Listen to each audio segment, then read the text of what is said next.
Hey everybody! So we got a special guest today, and I promised that this would be an exciting episode. I'm with my good friend Junior Brown. He's got a small YouTube channel as well. Want to go ahead and introduce yourself? My name is Junior Brown, like you just said. Um, I have been in the trades for, in total, maybe 17 years, something like that. I'm a little bit older than Nate. I worked in lots of different trades over the years. Little bit of experience doing like flooring and tile stuff when I was in high school. I've worked in electrical also throughout my younger years. My uncle owned an electric company, and so I worked with my family since junior high school actually, summer vacations during breaks and stuff. But and then after high school, I worked in the electrical field for another maybe 7 or 8 years. But I've done lots of different trades and jobs in between. I've done interior demolition. I've done, remodels, a few different stuff. Kind of been all over the place. But yeah, I don't know. I guess. That's great. So the reason why I wanted to have Junior here is he is the guy that I credit teaching me almost everything I knew about electricity, how to get shocked. Just kidding. Not that maybe, but he taught me a lot of things about the industry and how to do it correctly. And I owe a lot of my experiences in the trades to this man. And so I wanted to have him on here so we could discuss one of my more recent videos that I just posted today. If you haven't checked it out already, please go ahead and do so. It's a good one, that's for sure. But today we're going to be talking about some of the things in this 3-part series that I have been doing over the course of the last week and a half, excluding the broken computer part. But we're going to talk about some of those things and how it's going to impact his business. He's a small business owner now and does his own carpentry, correct? Yeah. So I probably should have verified that at the beginning before the video, but we've been talking for a long time about politics and culture, and so we're just going to go ahead and get right into it. My idea for redoing the trades is doing a 3-year program versus a 4-year program. I think the barrier to entry is too high. And some of the things that I think are plaguing our industry aren't just rooted in its toxic culture. It's the almost dogmatic and broken patterns of behavior that have kind of lingered from the college revolution and how we can make sure that everything is fair. But when things are booming, right, and you have a lot of things going on at the same time, the fastest way to fix an issue is to create consistency. And my biggest issue with the trade program as a whole is upward mobility is limited. And in Utah, there's the big boys. You have your Jacobsons, your Oakland, you have Big D, and a whole bunch of other large contractors, including Mortensen. Mortensen is another large contractor that has now come to Utah. They're from, I think they're from Minnesota. I could be wrong on that, but they're a huge contractor. They primarily do data centers. But the issue we're facing now is that we're about 70% short of tradesmen that we need for the state of Utah. And my concern is that we're not adapting to new technologies. We're pushing back against them. We're focusing on things that we shouldn't be.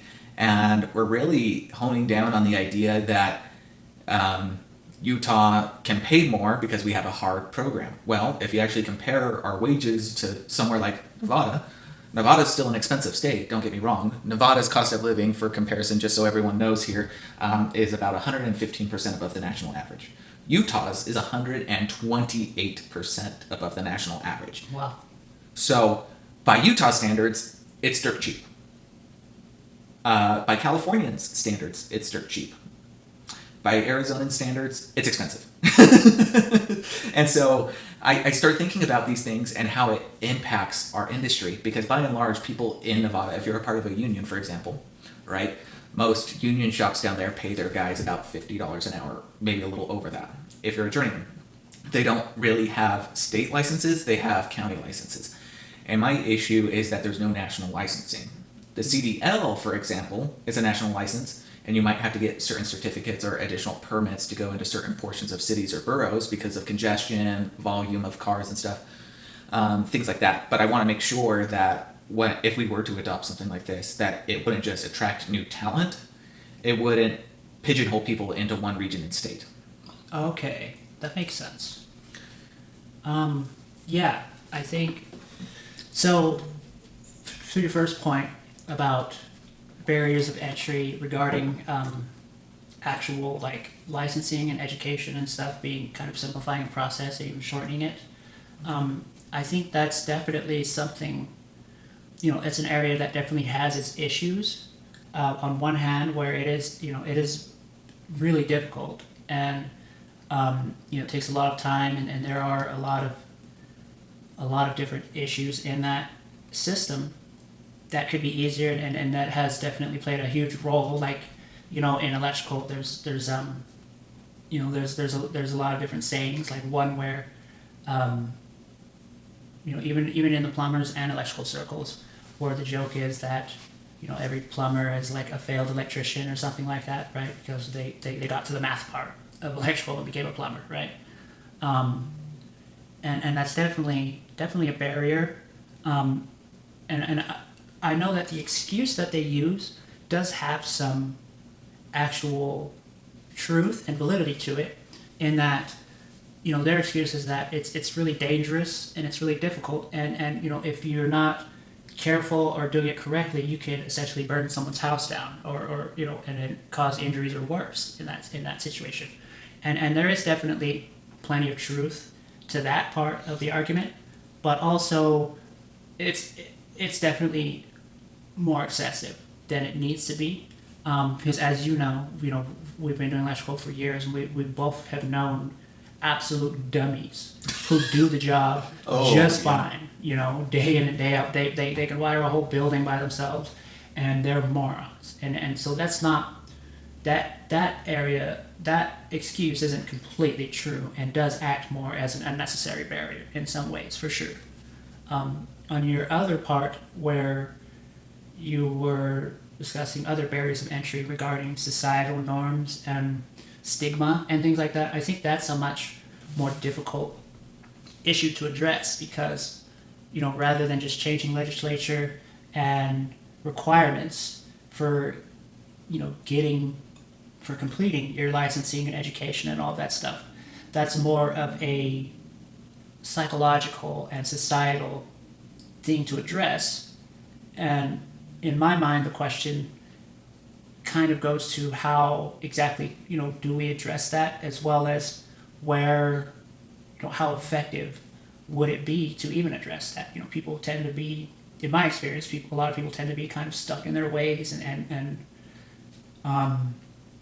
I know that perspective in society does change, obviously over time, and the world has, become more progressive and accepting and all that, but I don't know. I just don't know exactly, and maybe you can tell me how we would address that aspect of it. And then the last part about kind of a more unified structure, because I've had this issue as well with working in different states and counties, so on and so forth, where your licensing, might not be accepted or relevant in that area or whatever. Right. And the excuse kind of also goes back a little bit to the safety issue, whereas, one state might have different codes and stuff, and they allow different products to be used in different ways. And, maybe if you don't know that, you could do something wrong, and the products could conflict with each other, and then you could have issues. But, that's not necessarily such a hard fix. It's the same thing. If you unify licensing, you could unify the codes, in some way. So then that wouldn't even be an issue. But I think that's it. I think that's a good idea for sure. I think that would make it a lot easier to, to impact the demand we have for tradesmen, right? Like if one area doesn't have as many projects going on, you could travel to another area and easily help address, some of the projects they have going on there or whatever. We could shift labor to meet these different demands and so forth. Right. So, this is kind of my idea, is we already have a standardized licensing, and I literally released the video this morning. And in that video, I talk about how licensing is broken up, and it's so convoluted, it's problematic. But the one thing that every state recognizes is the national code. Some states, they use much older versions, because this is how it typically works. Typically, what you have is your legislature in your state, right? We'll use the state of Utah, for example, because that's where we live. So here, the way it works is every 3 years, a new code is released, right? On the last year and a half, after that, they have approximately 6 months to start ratifying which portions of the code book, right? And that's where it gets complicated, and in my opinion, unnecessary.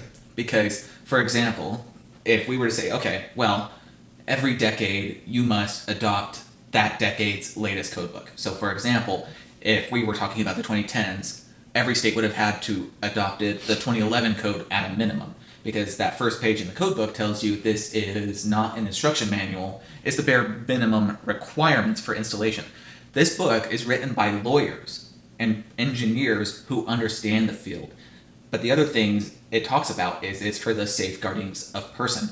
It's called the NEC, the National Electric Code, for a reason, you know what I mean? It's like, you can't have a handbook or a pamphlet and say, you can adopt whatever version you want, because now what we've encountered is like someone who works in the state of Utah and then they move to South Carolina where there's lesser restrictions. It gets really complicated. I mean, I remember staying in a mobile home on the ground, mind you, less than 100 feet from the beach. It wasn't on stilts, it wasn't on anything, and the equipment was not rated for the salty air at all. And it was completely rusted out. Every single meter. It was horrifying. And I'll have to see if I can find a picture of it, because I saw it and I was like, I don't want to die today. So I just stayed clear of it. You could see right into the disconnect bus bars. It was terrifying. But one of the things that I feel passionate about is that we already have a one-size-fits-all model, but we don't require states to actually abide by it, which I think is problematic. The CDL was created to avoid the exact same problems that we're facing now, because upward mobility only gets you so far. Because, for example, in the state of California, right, it's hard to compare to California, it's got one of the largest, if not the largest, population in the entire country, right? And so it's got a ton of opportunity, ton of small companies, and medium-sized, large, everything else in between. But if you look at the percentages of, let's just take electrical contractors, 80% of California's electrical construction market only makes up about 8% of their entire electrical economy. Compared to Utah, we have some of the country's largest contractors like Cache Valley. We have another one called Hunt. And Hunt is massive, just like Cache. But they have so much control over our state, it's unreal. And the biggest electrical contractors control about a third of the work here. And I don't think that's correct. I don't think that should be even in the realm of possibility and something we should be like talking about, because that is a problem. Because when you have that much control at the top by large companies, and we talked about this a little bit earlier when we were talking about how, oligarchs and people with a lot of money, they keep that money for themselves for the most part. But I think it would be advantageous for even local governments to require something like, hey, we'll give you a tax break, but you have to give X amount of percentage in order to get this tax break to your employees, right? So, for example, we're going to give you an extra % off on your taxes, but you have to give a 5% raise to all of your employees in order to get it. Okay. Right? Because once you stimulate the wealth generating machine that way, now you're not just breaking even, you're keeping a lot more of your money because you're not paying as much in taxes, but everyone else gets to benefit. Right? And then I don't think you really have to worry about the stupid tax cuts or anything else as much. Still might be a problem down the road, but I do think it would be a good temporary resolve that would help everybody, because inflation is through the roof. Utah's expensive. We've already discussed that. Other states are expensive too, but there's portions of California where it's easier to live than in Utah. Utah as a whole is a very expensive place. You go to the middle of nowhere. Have you ever been to Ephraim? I think so. When you drive into Ephraim, do you know what the median sales price of a home there is? $450,000. Well, yeah. There's less than 10,000 people that live there. I see a huge problem with that. And the houses are ginormous, unnecessarily large. Like, I think the smallest house I found was like 2,400 square feet. To Utahns, that's tiny, but to the rest of the country, that sounds relatively reasonable or quite large. But the largest homes were like 15, 18, 22,000 square feet. It's probably for the polygamists. But you know what I mean? But it's like we've come to a point where it's gotten expensive, and we deserve to have that mobility to leave, because I think companies would be more competitive, not in just wage, but they would be more competitive in what benefits they're offering if they had a reason to, i.e. people going to other states to work. Because that's what the CDL did for truck drivers. It gave them an opportunity to move up the corporate ladder. And I think the worst state in the country that I could find when it comes to licensing is New York. Really? Because they don't have a state license. They have individual city and county licenses. Yeah. And that can change based on the boroughs. So, for example, if you work in Manhattan, or let's say Brooklyn. Let's say you work in Brooklyn. But all of a sudden you have a small job. It's a remodel job on someone's condo in Manhattan. You now have to get a separate permit or license to go work in Manhattan. Wow, yeah. And you're not even a stone throw away, you know what I mean? You're so close. And you're in the same city. Yeah. But I think that kind of also reminded me of like another issue, and I'll be honest, I don't know 100% if it's true. We've all been lied to by inspectors who didn't know what they were talking about, or were too proud to admit that they didn't know. But like you have an inspector who's like, well, I want this is wrong. You have to do it like this, and you're like, pull out the code book. You're like, no, that's not true. And they're like, and then they still fail you. You don't want to challenge an inspector, even if you know you're right.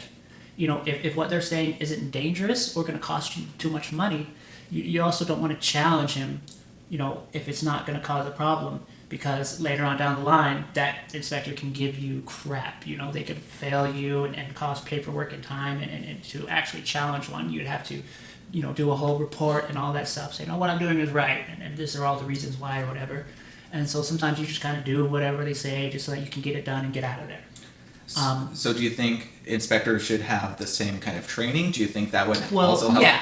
But what I was getting at is that, because I've ran into this issue with a couple of inspectors where they wanted something done a certain way that wasn't even required in the code book, right? Like, instead of states having like, only requiring certain parts of the NEC be adopted in their state at a time, you also have counties that could require something that's not even in the NEC.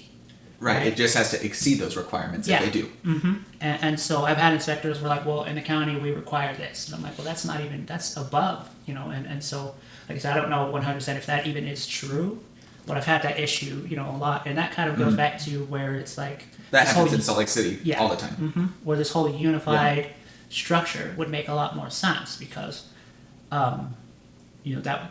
like you said, mobility, being able to move within different areas and being constrained by not only the state licensing, but also different counties requiring different things, being another barrier as well. And so that's what it made me think of. I've had that so many times where And you have a contractor's license, and that doesn't easily transfer to other states either. No.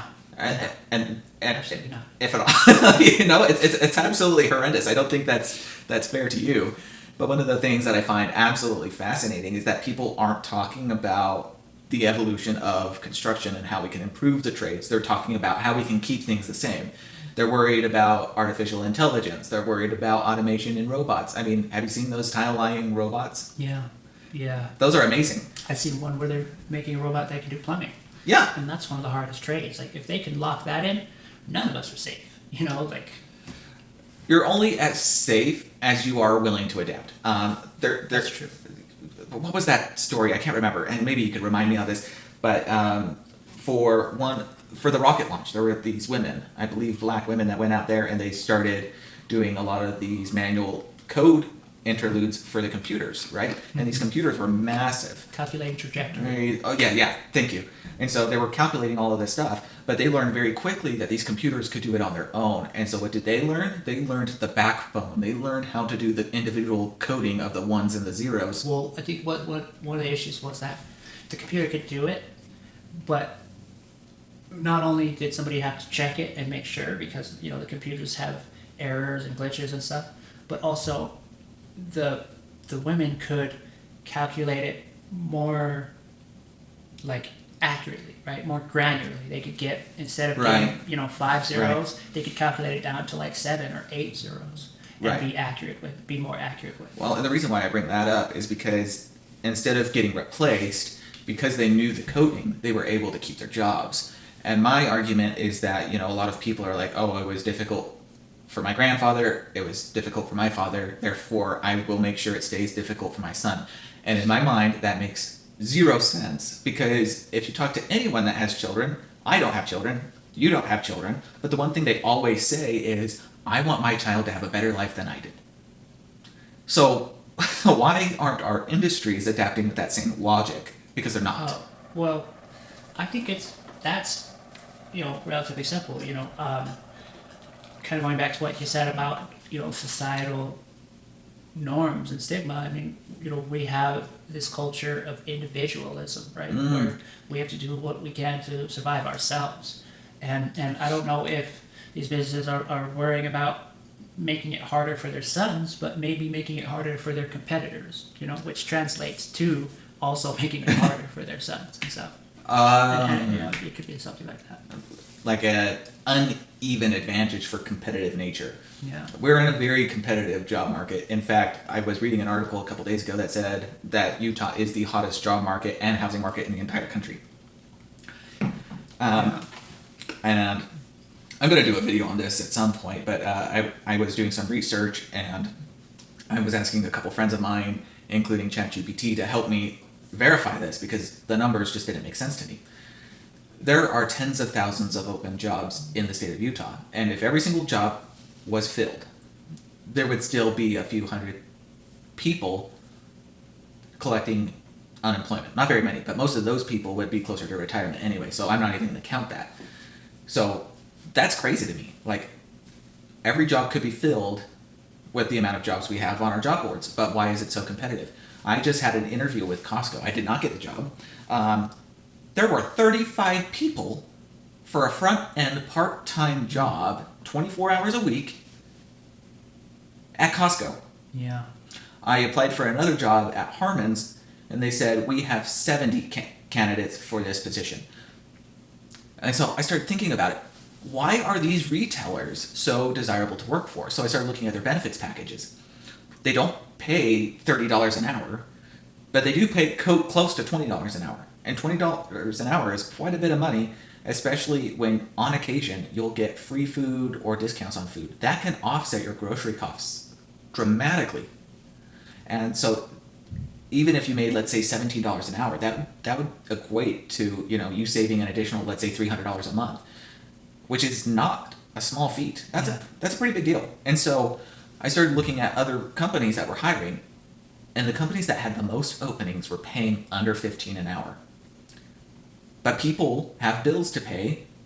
It's expensive to live here, and you can't afford to have one job if you're making $15 an hour. You would have to have two. Well, that's the idea, the general idea behind the free market. The principles where libertarian types will argue that there shouldn't be a minimum wage. It should just be left up to the market where you can offer a certain wage, and if it's too low, no one will apply for it. But the problem is that if the job market is tight enough, someone will apply for it. But I think that when I lived in California, when I was in high school and in junior high school too, I was working for my family's electrical company, and I had friends and I knew people who were this is 2008 when the housing market crashed. Oh. And so Yeah. My uncle's electric company was a residential electric company, new construction, new houses, and the largest housing market in the country had just blown up. And so things got really tight. But it wasn't just the housing market, obviously. We all remember that time everything got really tight. And there were, college degrees people with college degrees applying for jobs at McDonald's, and they were competing for those jobs, and it kind of sounds like what was going on right now. And, I've been watching the market for, some years. And one thing that's definitely going on is that unemployment has been decreasing, but we need some degree of unemployment, right? There's an equilibrium somewhere, but we're kind of at this place where between unemployment and inflation, businesses, have been, over the last few years, we're struggling to staff, to get people, right? And so right now, businesses are trying to retain their current employees, but they're not hiring people. So the economy is kind of looking like it wants to increase unemployment, and layoffs is what, the Fed is waiting for before it lowers rates further, right? And so they're kind of expecting this wave of layoffs and for economic stagnation to kind of start creeping in. And so businesses aren't really hiring people right now. They're holding on to their staff, and they're kind of looking towards laying off people right now. That's kind of the business cycle that we're in right now, right? And so it really does resemble that period. Like I said, I was only in high school, and I wasn't watching the market back in those days, but I just remember from experience, that's what was happening. That's exactly what was happening. I was in 7th grade, so yeah. I cared more about Pokemon and everything else. Yeah, I graduated high school the year that it blew up, 07, and so I was just coming into that age. I mean, I didn't really, I noticed things that were happening at that time, but I didn't really get interested in the market until around 2010. I bought my first shares of Dunkin' Donuts in 2011. It was January 19th. Dunkin' Donuts went public at $19 a share, and their book value was closer to like $35 a share. So that's like right. Their assets minus their debt. And their enterprise value was a lot lower, we discovered after. But and so that's when I kind of started looking at this dynamic. But at that time, it did look similar to kind of what we're looking at right now. And I think the market is just kind of in that phase where we're moving towards, the unemploying people phase. And that's the issue with how the economic system works, is they either wait for inflation to come down, or they wait for unemployment to go up to lower rates. And lowering rates or raising rates has an opposite effect of those two metrics, and so when unemployment goes up, they're going to lower rates, which will increase inflation. So it's like, I don't know, the trade-off is kind of weird, in that sense. But we're definitely in that. Looks like we're definitely in that phase right now. Because I mean we're a little bit all over the place, and I'm totally fine with that. Sorry. Conversations evolve, but yeah. I think about this in the terms of the construction industry, and something that really horrifies me isn't just corporate capture. It's not just monetary assets and value. It all comes back to usually one or two things, and in this case, specifically for Utah, I think it's greed. I think it's straight up greed. We were talking about...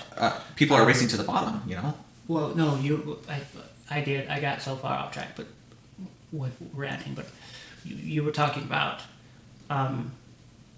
businesses, our fathers making it harder for our sons. And I was kind of getting at, they're actually trying to make it harder for the competitors, but, subsequently making it harder for their sons in the process. Yeah. Which makes sense. Now I remember. I got so far off track. I'm sorry. No, you're good. This is why I wanted to have this conversation, because I think conversations go where they need to, and we've highlighted some things that are really, really telling about the market situation we're in. Because, I mean, if you look at the housing, you look at the cost of living, you look at the people that are entering the trades. A lot of people are entering the trades as a plan B. People are entering the trades as a get-rich-quick scheme. It is not a get-rich-quick scheme, and we need to stop treating it that way. It is a legitimate career, and it takes time to accrue all of those wage opportunities, just like any other career. It's no different than, being an electrical engineer and going to 4 years of school. Yeah, you might start with a $15,000 higher gross wage annually, right? Excuse me. But with that being said, even that kind of has its own limitations, because without specialization, you're not going to make that money. And now engineers, because there's not enough of them, are losing their jobs because of AI. Yeah. But it's not their fault. It's the industry's fault for not being willing to adapt. Like my husband, right? He teaches college, and maybe you can talk more about this idea, because this is why I want to reinvent the way we do the trades, and it really got me thinking. Because there are teachers that are probably about 5 years away from retirement who are terrified of artificial intelligence. He teaches interior design and architecture, and so you would think, okay, this could be a great way to test your students' ability to be creative, right? Because AI can do a lot, but it can only get you like 75% of the way there. And so he's going to do something that the rest of these instructors are going to absolutely hate. What he's going to do, because a lot of students second guess themselves, he's going to make his students use artificial intelligence for 5 minutes to create the ideal space, exactly what they're envisioning in their head. They have 5 minutes to type it in to ChatGPT. They have to hit submit. Once it gives back that prompt and tells you exactly what you're envisioning and starts to give you images or layouts, you now have to take that idea and start drafting it on a piece of paper, a crude sketch. You have 10 minutes. Why do it that way? Because a lot of people second guess themselves. Artificial intelligence doesn't have to be a crutch. It can be a tool, a very powerful tool. Because people say, oh, well, testing is a tool. No, testing is restrictive.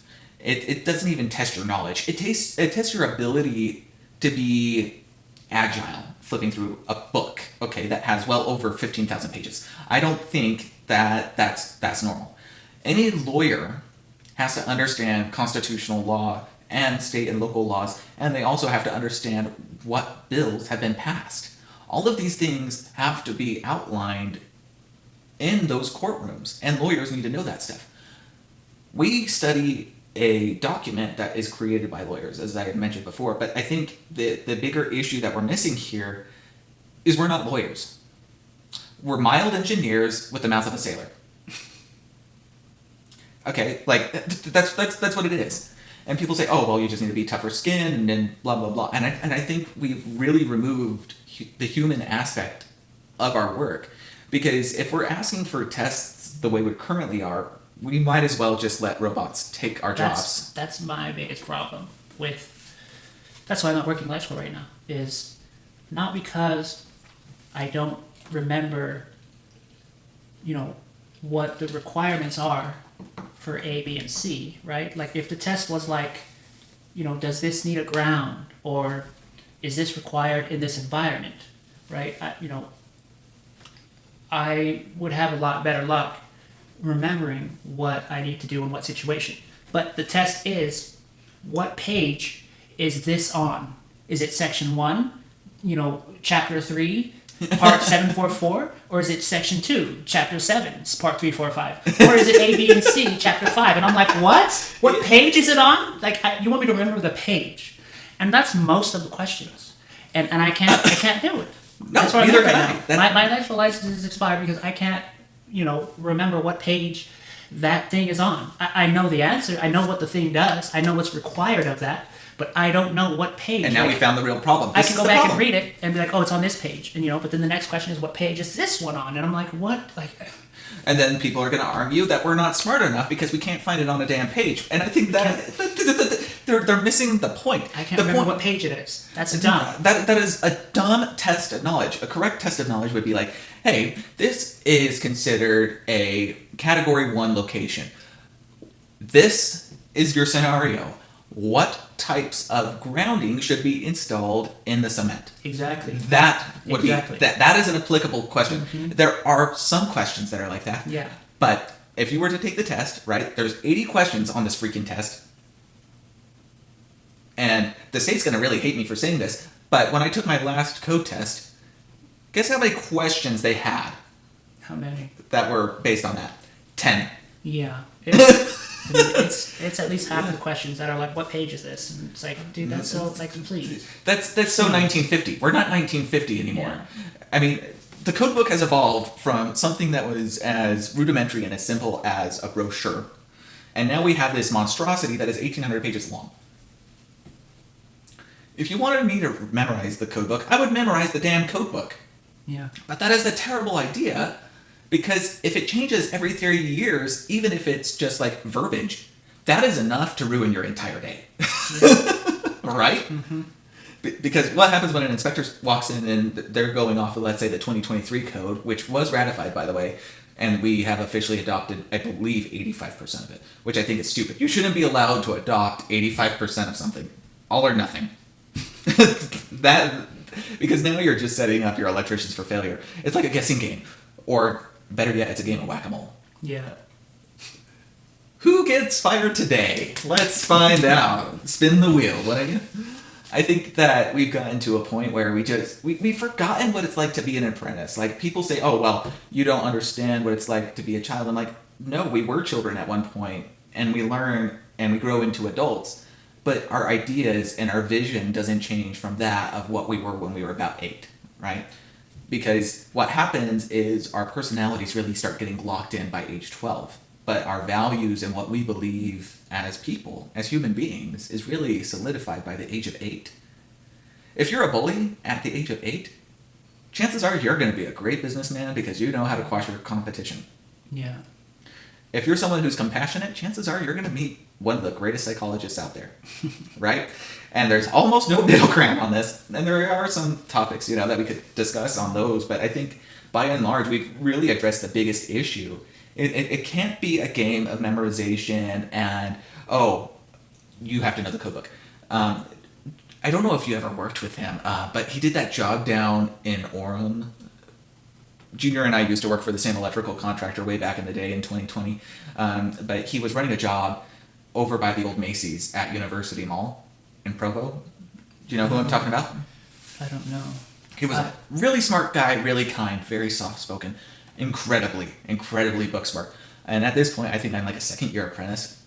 He comes up to me and goes, so Nate, what do you think of this? I'm like, well, one, this is breaking code. You're putting 2x4s in a ceiling to support feeders in a cavity that's going to be classified as a plenum. So it needs to be metal. And he goes, it does? I was like, yeah, that's outlined in the code. He's like, well, can you tell me what page it's on? Absolutely not.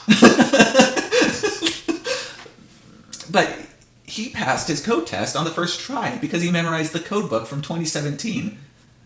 And I'm thinking to myself, if you can pass a test based on memorizing the code book, that is not going to be good for you. Because an inspector will pass you, right?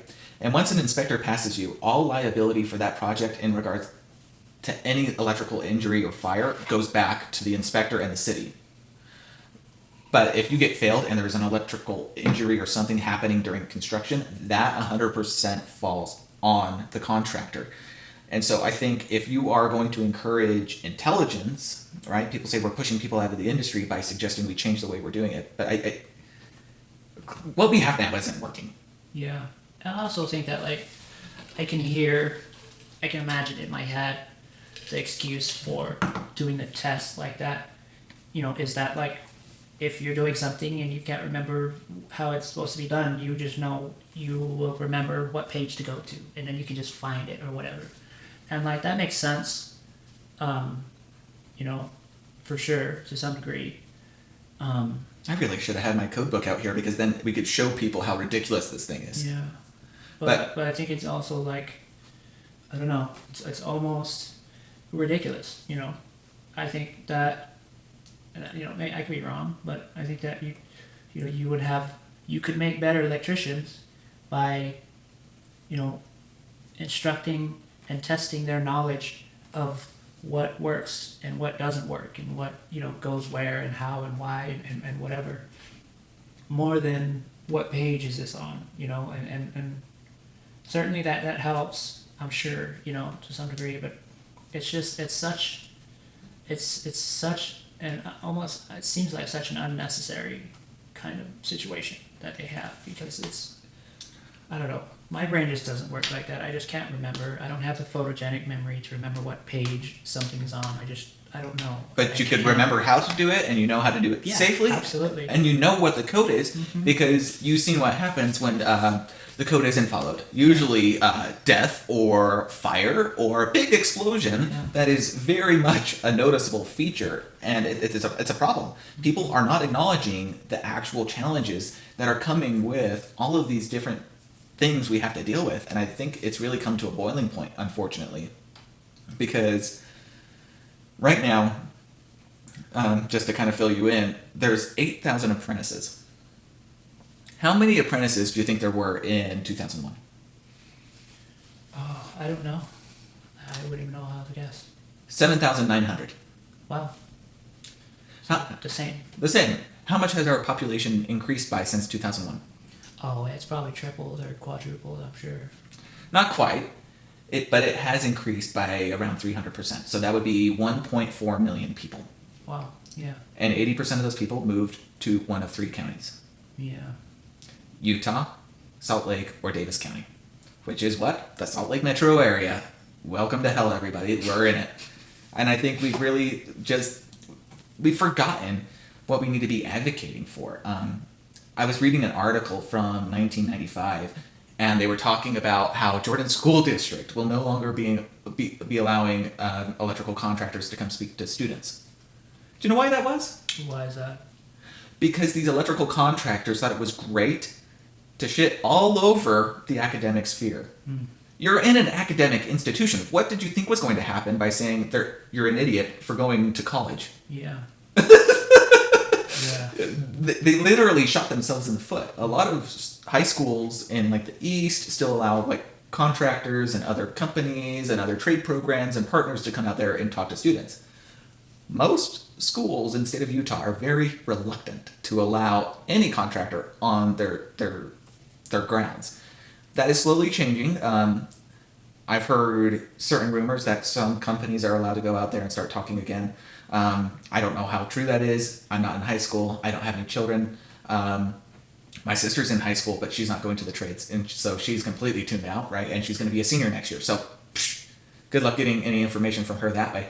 Or if anyone's watching that does have kids, or let us know. Yeah, let us know down in the comments. That would be interesting to think about. I think it's interesting because, on one hand, they absolutely did shoot themselves in the foot. But I think on the other hand, it also kind of makes sense in the way that, like, there is this kind of stigma of putting on a hard hat, in society that, like, it's like the kid pointing to the garbage truck man and being like, look, Mom, it's a garbage truck driver. And Mom's like, oh, don't do that. But, you're going to go to college and become a computer programmer or whatever. And that's kind of been the sentiment, to society. And I'm sure that played a role in the schools not wanting, framers and electricians to come and try to sap away some of those kids from, going to college and like I said, becoming a programmer and then getting replaced by AI, in the next 5 years or whatever. So there was a guy, I can't remember if it was a Mormon message or whatever. Do you remember those Mormon messages from way back in the early 2000s? Maybe not. Anyway, the Mormon Church used to put out these Mormon messages, and there was one of a garbage truck driver, and it was so cool because what he did, and he lived in California, but for an entire year, when he would take go get people's trash cans, anytime he would grab the recycling pan, he always pushed everything through the sifter once he got back to the landfill, because in California they separate all of their debris and everything. And all of the coins and all the tinder would fall below. And in the state of California, if it's not claimed within 24 hours, it's yours. And so this guy would collect all of that money, and he would get a season pass for his entire family to Disneyland every year. Wow. And so I think people look down on the trades and look down on certain industries or environments and say you can't make it and be successful and can't be happy. Well, this man, literally picking up people's shit, took his entire family to Disneyland every single year of his career. Yeah.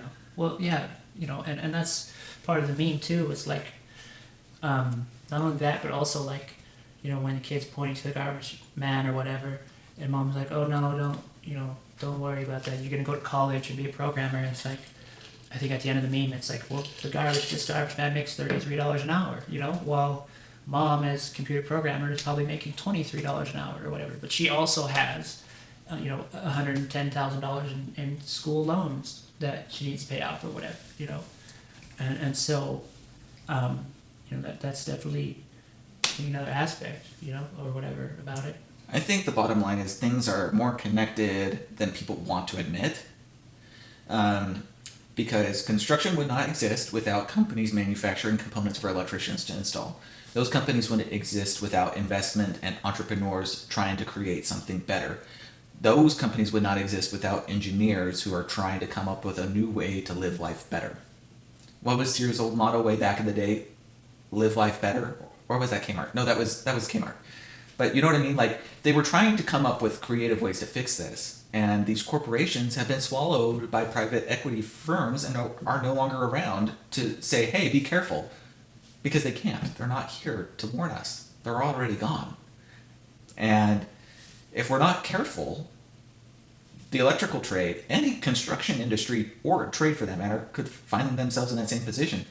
But when you have a deficit of people entering an industry, that's a problem, right? Because there was already a deficit back in 2001. And here we are in 2025, and the numbers are virtually the same, unchanged. People can go down and look this up, by the way. All you have to do is go to Doppel's website. If you go on Doppel's website, you'll see this. But they have not changed. And any improvements we've made is in the hundreds and not in the thousands. So let's do some simple math. If we were to have fixed this issue, we would have needed to see a minimum of a 30% increase in trade enrollment in electrical, right, to keep things consistent. We haven't. We haven't seen it. Yeah. And that's a huge issue. And a 30% increase would be somewhere around, what? 14,000 electricians, something like that? 13, 14? Yeah, that's not good. Yeah, I remember I was reading something about a plumber, New Jersey, I think, somewhere around there. They were talking about how in their area, very similar number to here, as far as their plumber, like new apprentices getting licensed and entering the field in that area was something like 8,000, every year. But the amount of plumbers, licensed plumbers retiring or, unaliving or whatever, just leaving the trade, was something like 25 to 30,000 every year. And so there's way less coming in than going out. And, obviously that's, a pretty huge deficit. But also, I wanted to go a little bit conspiracy brain, because it made me think of something in terms of supply and demand in economics, right? Whereas we were discussing how, our fathers making it harder for us, right? And we kind of got to our fathers trying to make it hard for their competitors, but subsequently making it harder for their sons. And one thing I was thinking, just now, kind of like I said, conspiracy brain. Let's hear this. Was that, in some way, could these, experienced legacy tradesmen and companies be in favor or encouraged to restrict, the new incoming talent because, of supply and demand. If there's less electricians coming into the field, the demand and the pay for them is higher, just, in terms of economics, right? Those are things I never considered. And that makes sense. That absolutely makes sense. We've both worked in electrical long enough to know that there are older, experienced guys that are absolutely not interested in helping you thrive or grow and helping bring new people in. Nobody wants to bring referrals and convince their friends or neighbors or cousins to join the trade. And in some sense, I don't think everyone is thinking about some supply and demand push and pull, but definitely at a higher level, there could be some. Like I said, it's conspiracy brain, but that makes sense. And so I just think that's an interesting thought that I had. I don't know. Are you familiar with Occam's razor? It sounds familiar. So Occam's razor is the idea that the simplest solution tends to be the correct one. Oh, that makes sense. Because basically, if you're on a knife's edge, where's the water gonna go? Like if a bead of water falls on the blade, what is the simplest solution? It's splitting equally, or all of it going off and shedding to one side? Simplest solution would be that it splits off relatively evenly at the tip of the blade, and which amount of that drop of water goes either way is a coin toss who has more, right? So two things can be true at once. I've always believed that. I love the phrase "por qué no los dos" because it really encapsulates that. Because it's something a lot of Mexicans will say all the time, but I think a lot of people forget that in order to understand what that truly means, that means something can be both broken, corrupt, a blessing, and structurally and financially sound. Both can exist at the same time, even though they sound completely opposed from each other. But they do, and it happens every single day. You can be really, really good at your job, be incredibly talented, and make a ton of money, and be dead on the inside and absolutely miserable. Yeah, absolutely. Yeah. And so I think that does it for this conversation. And so we'll maybe we'll have you back, and then we can talk about some other things that are more fun, because I would love to talk about LGBTQ youth and them not wanting to enter any art industry. And I don't think it makes them weak or soft, personally, but we'll leave that for another conversation. Do you have a YouTube channel that you'd like to throw out there, or any other social media? Yeah, I'm not 100% sure, but maybe we can leave it in the description or something, and they can check it out, or I can comment on your video and they can find me there or something. Cool. We'll have you leave a comment, and I'll get your information. But if you don't mind checking out his YouTube channel, he's got one where he talks about random things from time to time.